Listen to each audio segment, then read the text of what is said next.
வணக்கம் மக்களே. எங்கள் அம்மா ஊரில் கோயில் திருவிழா, அதனால நாங்கள் வந்திருக்கோம். வந்த இடத்துல பார்த்திங்கன்னா ஒரு ஆடு 4 குட்டியை போட்டிருக்கு. அந்த குட்டியில் 2 குட்டியை பண்ணுற சேட்டையை மட்டும் பாருங்கள்.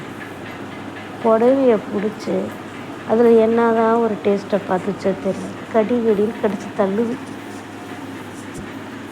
பால் குடிக்காத குட்டிக மாதிரியே புல்லை திங்கிற மாதிரியே புடவையை திங்குதுங்க. சிரிப்பு தான் வருது. ஆனால் நம்ம என்ன பண்ணுறோம், இதில் வளர்த்து அதை வெட்டி நம்ம தான் திங்கிறோம். அது தெரியாமல் அது புடவை தின்னுட்டுருக்கு. எல்லாம் சாப்பிட்டு பல வருஷம் ஆயிடுச்சா? நாங்கள் எங்கள் அம்மா ஊரில் கோயில் திருவிழா, திண்டுக்கல் மாவட்டம் மார்க்கம்பட்டி கிராமம், கும்பாபிஷேகம் நடக்குது.